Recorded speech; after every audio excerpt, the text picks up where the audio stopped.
Pendistribusian kembali atau redistribusi pendapatan nasional.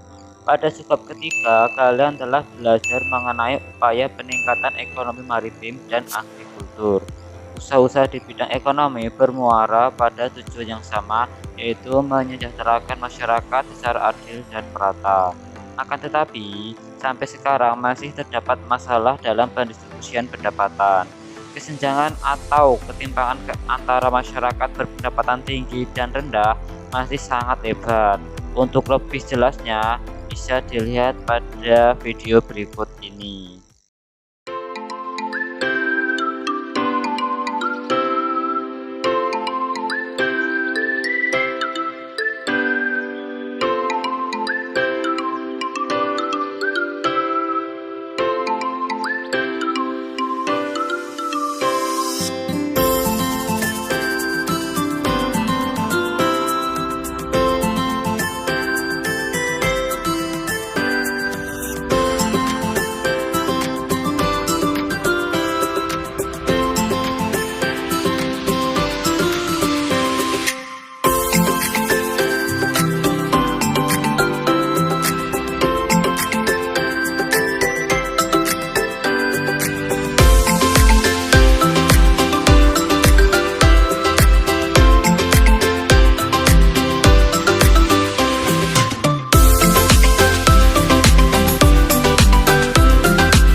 Sekarang, apa yang kalian rasakan ketika melihat fenomena seperti nampak dalam video barusan?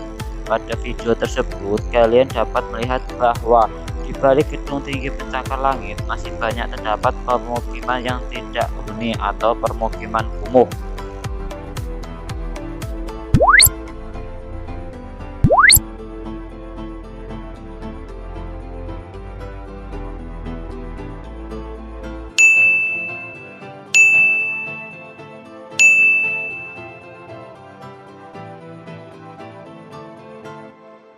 Pertama, pengertian redistribusi pendapatan. Redistribusi pendapatan adalah pendistribusian kembali pendapatan masyarakat kelompok kaya kepada kelompok miskin, baik berasal dari pajak ataupun pungutan-pungutan lain. Redistribusi pendapatan dilakukan sebagai salah satu bentuk jaminan sosial yang dilakukan negara kepada masyarakat. Jaminan sosial bukanlah pengeluaran publik yang sia-sia, melainkan sebuah bentuk investasi sosial yang menguntungkan dalam jangka panjang yang dilandasi dua pilar utama, yaitu redistribusi pendapatan dan solidaritas sosial. Redistribusi pendapatan dapat berbentuk vertikal dan horizontal. Redistribusi vertikal menunjuk pada transfer uang dari orang kaya ke orang miskin. Di sini, jaminan sosial merupakan bentuk dukungan warga masyarakat yang kuat kepada warga masyarakat yang lemah secara ekonomi. Sedangkan redistribusi horizontal adalah transfer uang antar kelompok, yaitu dari kelompok satu ke kelompok lain. Contohnya, dari laki-laki ke perempuan, dari orang dewasa kepada anak-anak, dari remaja ke orang tua. Redistribusi horizontal dapat pula bersifat antar pribadi. Contohnya, dari satu siklus kehidupan seseorang ke siklus lainnya. Jaminan sosial pada hakikatnya merupakan dukungan finansial yang diberikan kepada anak-anak yang kelak membayarnya manakala sudah dewasa nanti. 2. Program redistribusi untuk pemerataan distribusi pendapatan di Indonesia. Dalam rangka mewujudkan program redistribusi pendapatan di Indonesia untuk dapat memeratakan pembangunan, pemerintah telah melakukan berbagai strategi, antara lain dengan merealisasikan beberapa program pemerintah. Program-program pemerintah tersebut dapat diaplikasikan pada program-program berikut ini. Pertama, program pemberian jaminan akses kebutuhan dasar bagi rakyat bawah. Kedua, program kredit lunak dan penjaminan kredit berbasis komunitas. 3. Pengembangan usaha atau industri kecil. 4. Pemerintah bekerjasama dengan swasta lokal dan asing untuk menjalankan program Corporate Social Responsibility atau CSR. Yang terakhir, pemerintah konsisten dalam mewujudkan kebijakan penegak hukum dan keadilan ekonomi. Sekarang kita akan membahas satu persatu program redistribusi untuk pemerataan pendapatan di Indonesia tersebut. Program yang pertama adalah program pemberian jaminan akses kebutuhan dasar bagi rakyat bawah. Langkah awal dalam upaya pemerataan pendapatan di masyarakat adalah dengan memenuhi kebutuhan rakyat terlebih dahulu. Kebutuhan tersebut adalah mencakup kebutuhan dasar yaitu sandang, pangan, papan, kemudian akses kesehatan dan pendidikan. Strategi pemenuhan kebutuhan dasar rakyat yang dilakukan pemerintah diantaranya bantuan langsung tunai atau BLT untuk memenuhi kebutuhan sehari-hari rakyat, bantuan tunai bersyarat atau BTP, juga program harapan keluarga atau PKH, kemudian jaminan sosial atau social security, kemudian bantuan operasi sekolah atau BOS, dan beasiswa untuk memenuhi akses pendidikan bagi mereka yang kurang mampu, serta jaminan kesehatan masyarakat atau Jamkesmas untuk memenuhi kebutuhan akan kesehatan yang gratis.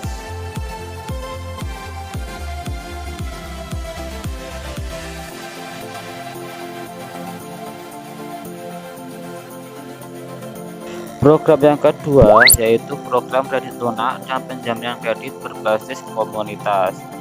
Dulu pada tanggal 5 November 2007 telah diresmikan program kredit usaha rakyat atau KUR. Kebijakan ini tentunya merupakan angin segar yang sudah lama ditunggu oleh masyarakat, khususnya usaha mikro dan usaha kecil. Dengan kebijakan KUR, UMKM akan terhindar dari kendala aturan-aturan perbankan yang menyulitkan mereka untuk mendapatkan pinjaman modal dari lembaga keuangan formal atau LKF. Karena dalam program KUR, pemerintah telah menitipkan uang yang berasal dari APBN sebesar kurang lebih 1,4 triliun rupiah pada lembaga penjaminannya. Harapannya, bank-bank nasional akan dilibatkan dalam program tersebut akan mampu memberikan pinjaman kepada UMKM. Kebijakan ini diharapkan dapat membantu masyarakat golongan menengah ke bawah sehingga dapat menjadi wirausaha yang mandiri serta membantu mengurangi presentasi penduduk miskin di Indonesia. Program yang ketiga adalah pengembangan usaha atau industri kecil. Ada beberapa alasan mengapa usaha kecil perlu dikembangkan, yaitu pertama, usaha kecil menyerap banyak tenaga kerja. Berkembangnya usaha kecil menengah akan menimbulkan dampak positif terhadap peningkatan jumlah tenaga kerja serta pengurangan kemiskinan. Alasan kedua, pemerataan dalam distribusi pembangunan. Lokasi UKM banyak di pedesaan dan menggunakan sumber daya alam lokal. Dengan berkembangnya UKM, terjadi pemerataan dalam distribusi pendapatan dan juga pemerataan pembangunan sehingga akan mengurangi diskriminasi spasial antara kota dan desa. Alasan ketiga, pemerataan dalam distribusi pendapatan. UKM sangat kompetitif dengan pola pasar hampir sempurna, tidak ada monopoli dan mudah dimasuki. Pengembangan UKM yang melibatkan banyak tenaga kerja pada akhirnya akan mempertinggi daya beli. Hal ini terjadi karena pengangguran berkurang dan adanya pemerataan pendapatan yang pada gilirannya akan mengentaskan kemiskinan. Program yang keempat adalah pemerintah bekerja sama dengan swasta lokal dan asing untuk menjalankan program Corporate Social Responsibility atau CSR. Dengan adanya program pemerintah yang bekerja sama dengan swasta lokal dan asing untuk menjalankan program Corporate Social Responsibility atau CSR, diharapkan golongan masyarakat bawah, buruh, dan usaha-usaha bisa mendapatkan kesempatan untuk ikut dalam kegiatan ekonomi yang produktif secara keseluruhan. Bukan hanya segelintir pengusaha yang mendapatkan perlakuan khusus atau corner of privilege. Untuk keperluan tersebut, pemerintah hendaknya melaksanakan prinsip tanggung jawab sosial yang menjadi tumpuan dan jaminan bahwa segenap lapisan masyarakat secara keseluruhan bisa menikmati hasil-hasil pembangunan ekonomi yang tengah dilakukan. Untuk itu, pemerintah harus mampu bekerja sama dengan swasta lokal dan asing untuk menjalankan program Corporate Social Responsibility atau CSR. Bahkan kalau perlu mewajibkan persentase laba bersih tertentu perusahaan untuk kegiatan CSR melalui pola bapak angkat dalam kegiatan ekonomi. CSR selanjutnya dapat dijadikan sebagai salah satu indikator tanggung jawab untuk membantu mengembangkan dunia usaha kecil, menengah, dan koperasi. Program ini menjadikan CSR sebagai tanggung jawab yang melekat pada setiap perusahaan untuk tetap menciptakan hubungan yang serasi, seimbang, dan sesuai dengan lingkungan, nilai, norma, dan budaya masyarakat setempat.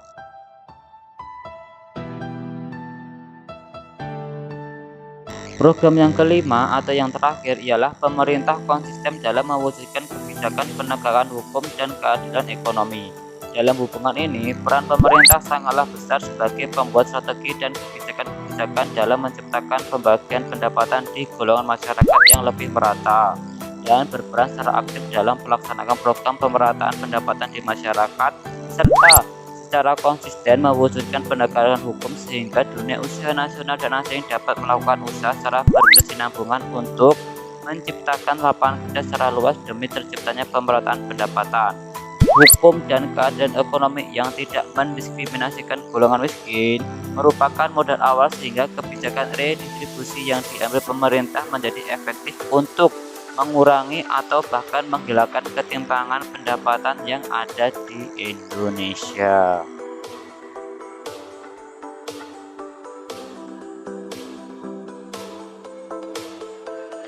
Ketiga, beberapa alternatif praktik redistribusi pendapatan di Indonesia. Pemerintah sebagai pembuat kebijakan telah mengusahakan beberapa hal terkait dengan alternatif pendistribusian pendapatan, yaitu yang pertama yaitu subsidi, yang kedua adalah pengenaan pajak. Alternatif yang pertama adalah subsidi. Dalam rangka pendistribusian pendapatan, pemerintah berupaya untuk mendorong usaha kecil dan menengah agar tetap hidup dan memiliki daya saing. Maka dari itu, pemerintah memberikan subsidi baik berupa potongan harga ataupun memberikan tambahan modal kepada produsen. Contoh, subsidi pupuk kepada petani. Subsidi pupuk dari pemerintah kepada petani dimaksudkan supaya petani dapat menekan biaya produksi. Dengan harga pupuk yang lebih rendah, diharapkan para petani dapat menjual hasil pertanian dengan harga yang lebih rendah sehingga dapat bersaing. Kemudian ada subsidi BBM, diperuntukkan bagi kalangan menengah ke bawah. Pemerintah subsidi bahan bakar ini diharapkan dapat menekan beban biaya transportasi masyarakat.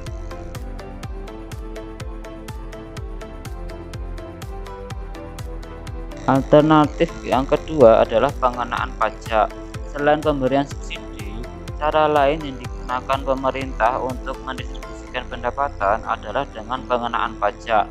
Terdapat banyak jenis pajak di Indonesia, antara lain pajak penghasilan, pajak kendaraan bermotor, pajak terhadap barang mewah, dan sebagainya. Contohnya, Jika seseorang membeli mobil mewah dari luar negeri, pasti akan dikenakan pajak sebesar 10% dari harga barang mobil mewah tersebut. Nah, pajak penghasilan adalah pajak yang dibayarkan oleh seseorang yang sudah mempunyai penghasilan dengan batas minimal yang sudah ditentukan oleh pemerintah. Kemudian, pajak kendaraan bermotor biasanya satu paket dengan perpanjangan masa berlaku STNK. Berikut adalah gambaran seseorang membayar pajak di kantor.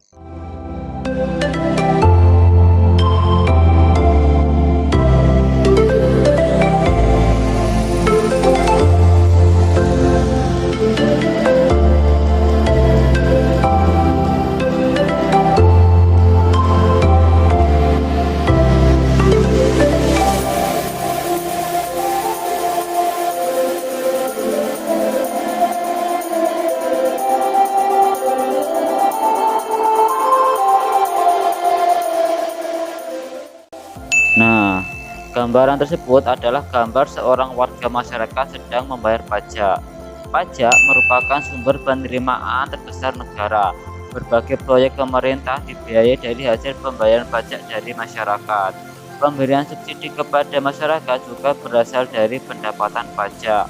Dengan demikian, pajak dan subsidi merupakan alat utama dalam pendistribusian pendapatan. Pajak merupakan sejumlah uang yang dibayarkan oleh rakyat kepada negara yang sifatnya dapat dipaksakan berdasarkan undang-undang. Pajak yang diterima pemerintah digunakan untuk membiayai pembangunan dan hasil pembangunan inilah yang akan kembali ke rakyat. Kita coba renungkan sejenak. Pendapatan negara sebagian besar diperoleh dari penarikan pajak. Pajak yang terkumpul digunakan sebagai pembiayaan pembangunan negara, termasuk pembangunan jalan serta fasilitas umum lainnya. Bukankah semua masyarakat turut menikmati fasilitas tersebut? Lalu, apakah kalian setuju bahwa orang bijak itu membayar pajak? Kesimpulan, hasil pengembangan berbagai sektor dan aktivitas perdagangan perlu didistribusikan kembali kepada masyarakat secara adil dan merata sehingga tercapai kesejahteraan masyarakat. Dalam rangka mewujudkan pemerataan redistribusi pendapatan, pemerintah telah melakukan beberapa usaha antara lain pemberian subsidi dan pengenaan pajak.